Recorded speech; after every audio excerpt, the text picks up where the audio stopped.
श्री कृष्ण कन्हैया लाल की जय। श्री निजानंद स्वामी की जय। श्री प्राणनाथ प्यारे की जय।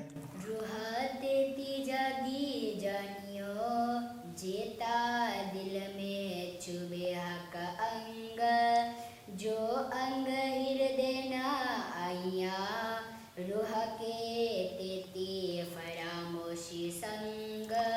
रूह के तेती फरामोशी संग। श्री कृष्ण कन्हैया लाल की जय। पूर्ण ब्रह्म परमात्मा का स्वरूप हृदय में अंकित करने की बात कह रहे हैं। जैसे वो अंकित होता है तो उसके अनुसार आत्मा जागृत होती है। तो ये बता तो रहे हैं पूर्ण ब्रह्म परमात्मा के अंगों को, उनका अंग ऐसे हैं, ये है, फिर उनको अपने हृदय में अंकित करके देखो। तो ये अभी तक वर्णन करके बताया पहले अंगों का, अभी तुम स्वयं देखो जागृत हो करके, तो इससे तुम्हारी परात्मा जागृत होगी। तो वो समझा रहे हैं। ताथे जोरू आरस आजिम की, सो क्यों न करे उपाय। यदि इस प्रकार से जागृति होती हो तो फिर परमधाम की आत्मा प्रयत्न क्यों नहीं करेगी। लेह का स्वरूप हृदय में ने, और देवे सब उड़ाए। पूर्ण ब्रह्म परमात्मा के स्वरूप को हृदय में रख करके बाकी सब चीज को उड़ा देती है। कहने का तात्पर्य दूसरे तरफ कहीं भी मन नहीं लगाएगी, अंतःकरण की वृत्तियां इधर उधर नहीं भटकेगी, पूर्ण ब्रह्म परमात्मा के चरणों में लगाएगी और उनके स्वरूप को ही हृदय में अंकित करके उसी में मस्त रहेगी। इश्क बिना रूह के दिल चुभे ना सूरत का। प्रेम के बिना पूर्ण ब्रह्म परमात्मा का स्वरूप हृदय में अंकित नहीं होता है। मेहर जोश निश्वते हक चुभे, हक हुकुम चुभे मुतलक। पूर्ण ब्रह्म परमात्मा का स्वरूप हृदय में अंकित हो, उसके लिए कृपा, जोश, संबंध, इन सब की आवश्यकता है। इन सब से भी विशेष क्या है, हक हुकुम चुभे मुतलक। पूर्ण ब्रह्म परमात्मा चाहते हो, उनका आदेश होता है तो वो अवश्य ही उनका स्वरूप हृदय में अंकित होगा। उनके चाहे बिना संभव नहीं है। मोहे दिल में हुकुम यूं कया, जो दिल में आवे हक मुख। तो पूर्ण ब्रह्म परमात्मा के आदेश से मुझे भी ये समझ में आई कि यदि मेरे हृदय में पूर्ण ब्रह्म परमात्मा का मुखमंडल अंकित हो जाता हो तो खड़ा होए मुख रूह का हकसों होए सन्मुख। तो परमधाम में परात्मा का मुखमंडल भी जागृत होगा और पूर्ण ब्रह्म परमात्मा के स्वरूप का दर्शन करेगा उनके सम्मुख, क्योंकि परात्मा तो उनके सम्मुख ही बैठी हुई है। तो उनका मुखमंडल जागृत होगा और पूर्ण ब्रह्म को देख पाएगी। अधुर हरवटी नासिका दंत जुवा और गाल। तो मुखमंडल में क्या है, अधर है, हरवटी चिबुक, नासिका, दंत, जुवा जिह्वा वगैरह, दंत दंतावली जिह्वा, गाल ये कपोल गाल प्रदेश। जो अंग आया हक दिल में उठे, रूह अंग उससे मिसाल। जो अंग हमारे हृदय में अंकित हो जाएंगे उस प्रकार से हमारी परात्मा जागृत हो जाती है। जो तुम ग्रहे हक नयन को, तो नजर खुले रूह नयन। यदि तुमने पूर्ण ब्रह्म परमात्मा के नयन कमलों को हृदय में अंकित कर लिया तो तुम्हारी भी दृष्टि खुल जाएगी परात्मा की।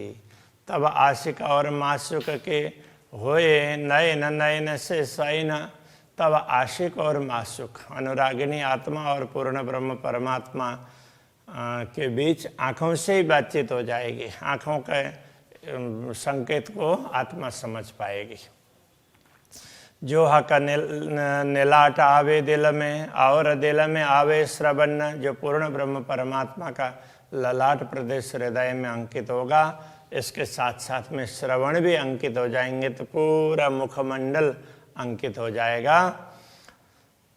दो अंग खड़े होए रूह के, जो होवे रूह मोमिन, जो परमधाम की आत्मा होगी परात्मा, उसके तो वो दोनों ही अंग, ललाट भी और श्रवण भी, वो दोनों ही जागृत हो जाएंगे।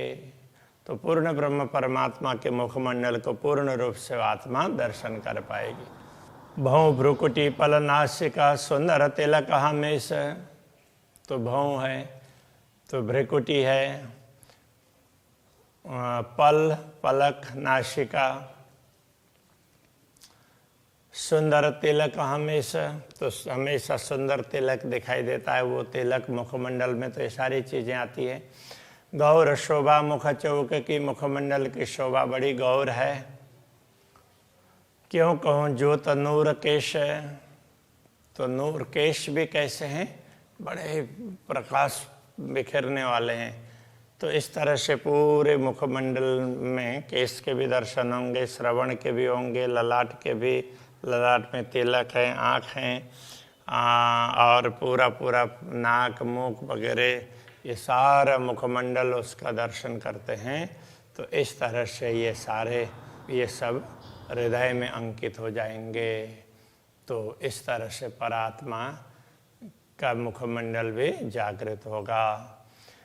ए अंग जेते मैं कहे आवे रूह के हृदय हक, मैंने जितने अंगों का वर्णन किया अभी तक, वो सारे अंग पूर्ण ब्रह्म परमात्मा के यदि आत्मा के हृदय में अंकित हो जाएं तो ते अंग रूह के उठ खड़े होए बेशक, वो अंग परात्मा के जागृत हो जाएंगे, खड़े हो जाएंगे। कहने का तात्पर्य जागृत होंगे। पाग बनी शिर सारंगी, इन जुआ कहे न जाए। अब मुखमंडल की बात कर रहे हैं तो फिर साथ में पाग की भी बात की। तो पाग भी सारंगी के आकार का पाग है, बहुत सुंदर है। इसका वर्णन इस जिह्वा से नहीं हो सकता। ए जुगत जोत क्यों कहो, जोहा के बांधे दिल लाए। तो पूर्ण ब्रह्म परमात्मा दिल लगा करके उसको बांधते हैं अपने सिर पर। तो ब्रह्मात्माएं ये देख करके बड़ी प्रसन्न होती है। तो इस युक्ति का वर्णन मैं क्या करूं। अतंत शोभा सुंदर, चढ़ते चढ़ते तरफ चारों तरफ उसकी शोभा एक से एक आगे चढ़ती हुई जाती है। जिधर से देखो उधर ही वो शोभा बढ़ती हुई दिखाई देती है। जित देखो तित अधिक शोभा न आवे माहे सुमार, जिधर देखते हैं उधर ही वो विशेष लगता है। तो इसलिए शोभा का कोई पारावारी नहीं है। एक है डाहिर देख रही है, दिल में रहे दायम। उनका वक्षस्थल को यदि हम अपने हृदय में अंकित कर पाएंगे तो हमें ऐसा बना रहेगा। सो हैड़ा अंगरूह का उठ खड़ा हुआ कायम। फिर ब्रह्मात्मा के परात्मा का वक्षस्थल भी जागृत हो जाएगा। जो हक अंग दिल में नहीं, सो अंग रूह का फरामोश। पूर्ण ब्रह्म परमात्मा के अंग प्रत्यंग में जो अंग नहीं दिखाई देंगे, उसके दिल में अंकित नहीं होंगे, उतने उतने अंगों में आत्मा की फरामोशी होगी, नींद होगी। तो ये समझना चाहिए। जब हक अंग आया दिल में, सो रूह अंग आया माहे होश। जैसे ही पूर्ण ब्रह्म परमात्मा के अंग हृदय में अंकित हो जाते हैं तो फिर परात्मा के वे अंग होश में आ जाते हैं और काम करने लग जाते हैं। पेट पाँच से हक के, पीठ खबे कांध केश। कटी प्रदेश पेट, पसलियाँ, और इसी तरह से पीठ है, पृष्ठभाग है, खब्बा है, स्कंद प्रदेश। तो वो पूरा स्कंद प्रदेश, और तो ये खब्बा और कांध में से दोनों कहने से पूरा आ गया स्कंद प्रदेश। तो और वो केस के साथ में, तो क्योंकि केस यहाँ तक लटके हुए और बड़े घुंघरे वाले बड़े सुंदर होते हैं पूर्ण ब्रह्म परमात्मा के। ये दिल में जब दृढ़ हुए तब रो आया देखो आवेश। जैसे ही ये अंग हृदय में दृढ़ हो जाते हैं तो मनो परात्मा जागृत होकर के ना, तो उसको तो एक प्रकार से जोश ही आ जाता है कि अरे अभी तक हम कहाँ भूल गए थे, ऐसा उनको ख्याल आने लग जाएगा। बाजू मच्छे कोनियाँ कांडे कलाइयाँ हाथ। तो अब बाजू के देखेंगे तो दोनों तरफ के बाजू हैं, और यहाँ ये भाग है स्कंद से, ये यहाँ का भाग है वो मच्छा है, फिर ये कोनी है, और कांडा कलाई है, कलाई है, और ये भाग है कांड, और ये मणिबंध तो हाथ का, तो ये पूरा भाग हो गया। हक के अंग हृदय आए तब रूह खड़ी हुई एक हक साथ। जब ये अंग भी ये भी दिखने लग जाएंगे तब आत्मा अवश्य वो खड़ी हो जाएगी एक साथ में। पहुँचे हथेली अंगूरी नख लीके रंग सलूक। तो अब हस्तकम उसके पूरा, एक बाजू की बात कर रहे हैं तो पूरा यहाँ हस्तकमल में पहुँचे, तो ये पहुँचा है, ये हथेली है, और अंगूरी नख लीके रंग सलूक, और ये हस्तरेखाएँ, तो इनमें जो सुंदरता दिखाई देती है। हक अंग मिहि हृदय बैठे। पूर्ण ब्रह्म परमात्मा के अंग प्रत्यंग ये सूक्ष्म रूप से भी तो हृदय में बैठ जाते हैं, मतलब इनको बारीकी से, बड़ी सूक्ष्मता से तो एक एक अंग को आत्मा याद कर लेती है। अब निमख न होए रूह चूक। अब एक क्षण के लिए भी आत्मा जागृत होने में चूकेगी नहीं, वो जागृत हो ही जाएगी। नख अंगूठे अंगुरियाँ नीके ग्रही हक कदम। जैसे हस्त कमल की बात की, ऐसे चरण कमल की बात करते हैं तो उसके भी नख अंगूठे अंगुलियाँ और पूरे चरण कमल को ग्रहण करते हैं हृदय में। तो सोई नख अंगुरियाँ पाँव रूहों के खड़े हो तमाए दम। तो वो अंग तो फिर आत्मा के जागृत हो जाएंगे, तो फिर आत्मा खड़ी भी हो सकेगी। माए दम का तात्पर्य उसी क्षण, तो सांस लेने से भी पहले, दम तो सांस के लिए बोलते हैं, तो यहाँ उसी क्षण तत्काल जब हक चरण दिल दृढ़ धरे तब रूह खड़ी हुई जान। जब पूर्ण ब्रह्म परमात्मा के चरण कमल हृदय में अंकित होंगे तो आत्मा खड़ी हो जाएगी, फिर चल भी पाएगी। हक अंग सब हृदय आए तब रूह जागे अंग परवान। तो इस प्रकार तो पूर्ण ब्रह्म परमात्मा के अंग जैसे हृदय में अंकित हो जाएंगे तो निश्चित रूप से परवान है, वो प्रमाण के रूप में भी होता है, तो ये निश्चित रूप से वो आत्मा जागृत हो जाएगी। मोहरी चूड़ी इजार की और नेफा इजार बंद। तो मोहरी है चूड़ी इजार की। अब ये इजार का तात्पर्य पायजामा, तो उसका भाग है, तो उसकी मोहरी है। तो मोहरी का तात्पर्य पायजामा का नीचे का भाग है। तो अब वो चरण कमल की बात कर रहे हैं ना, तो उसमें फिर वो भी देखेगा ना, तो उसमें चूड़ीदार है, तो उसका मोहरा मतलब तो जैसे ये किनारे का भाग है, तो मुंह का भाग है, तो वो चूड़ीदार है। तो और नेफा इजार बंद। तो और इजार बंद, तो उसमें नेफा है, ये सब हरे रंग बूटी कई नकश।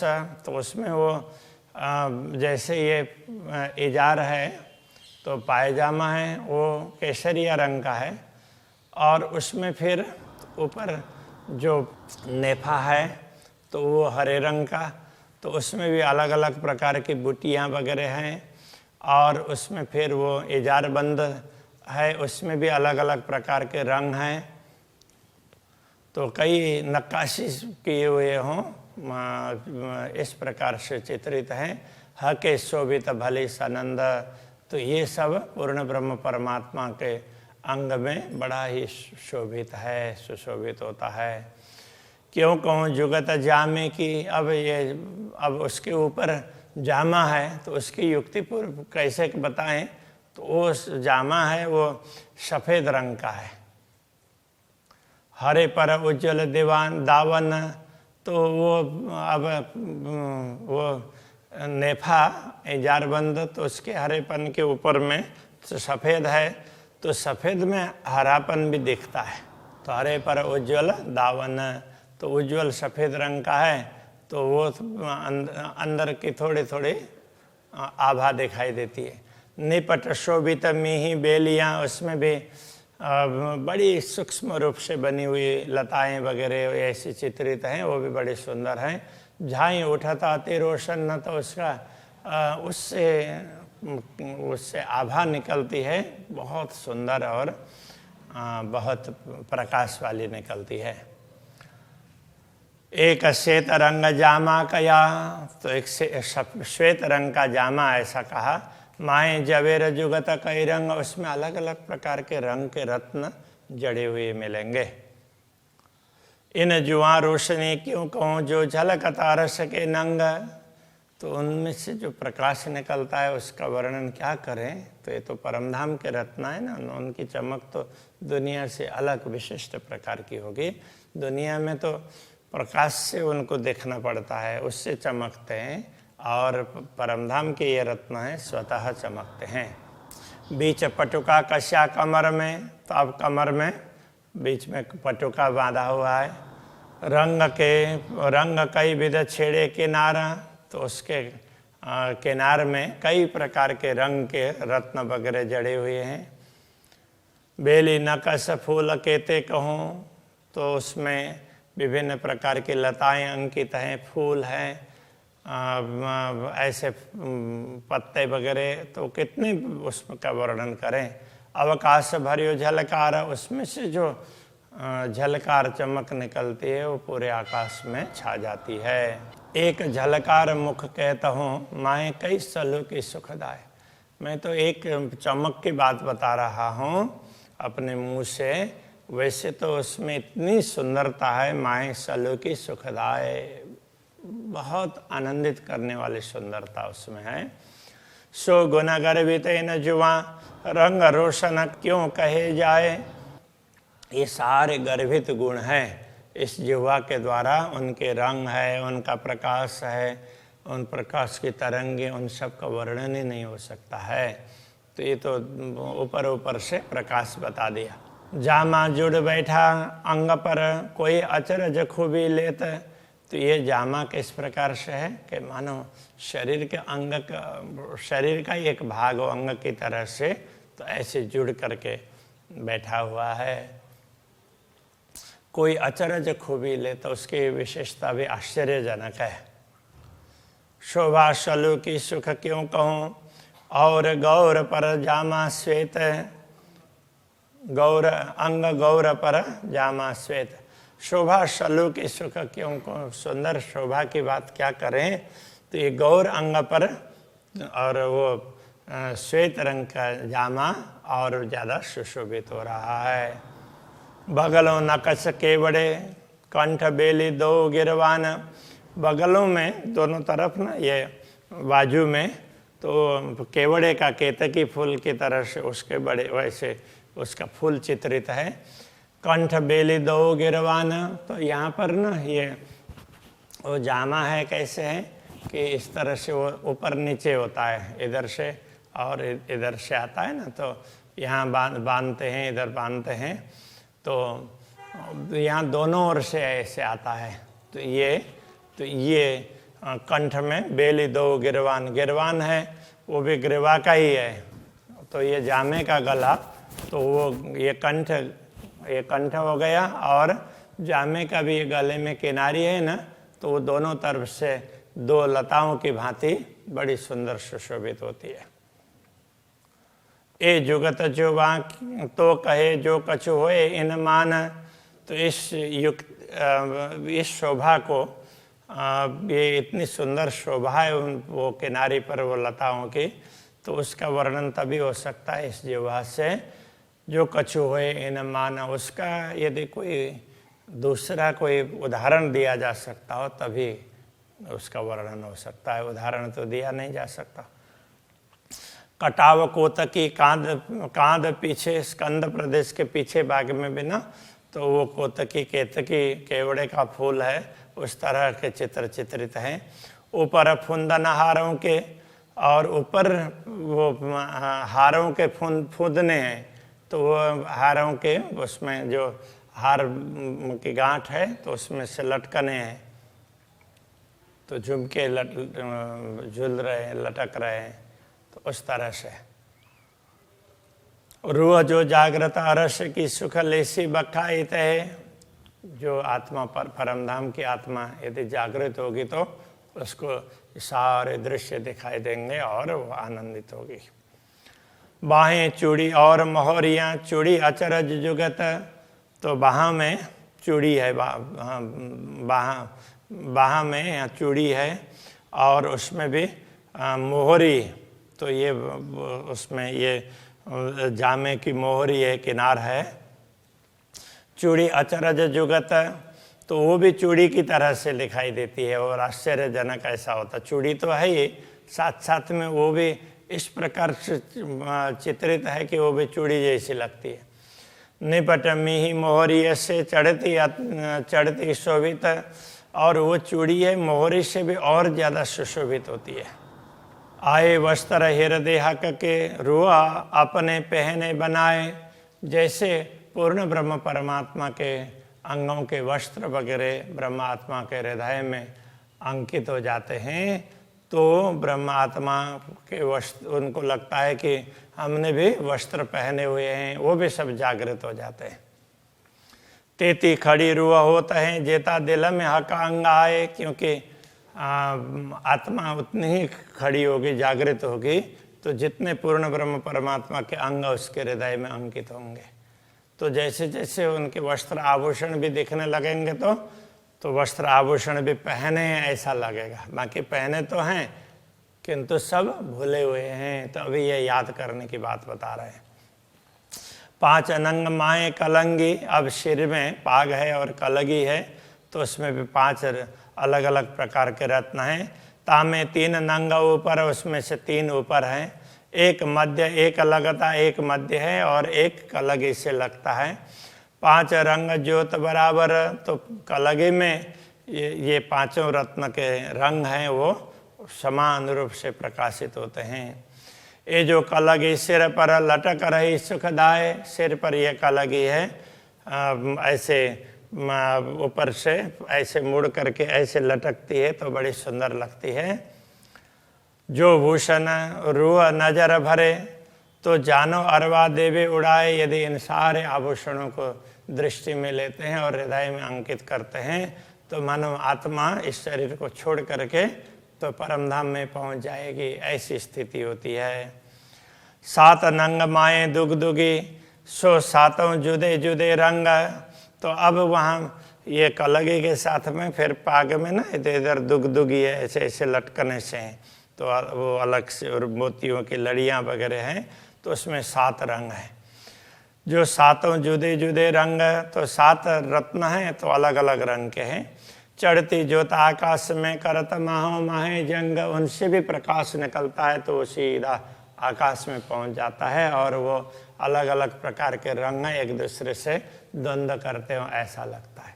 ऐसी सुंदर शोभा अक्षरातीत हमदनी के वस्त्र आभूषणों की है, तो उन सबको हृदय में अंकित करते हैं तो आत्मा जागृत होती है, ये कहना चाह रहे हैं। तो अभी यही रखते हैं।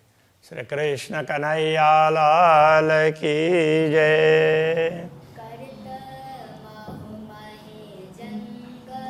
करत माहो माहे जंग, 7 नंग माहे दुगदुगी, 7 नंग माहे दुगदुगी, सो 7 जुदे जुदे रंग, सो 7 जुदे जुदे रंग, चढ़ती ज्योत आकाश में, चढ़ती ज्योत आकाश में,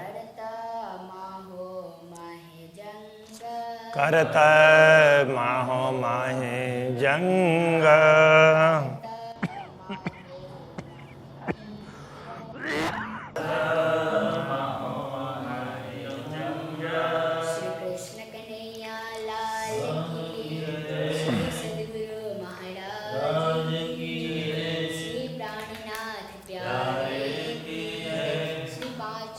तन पुरी राज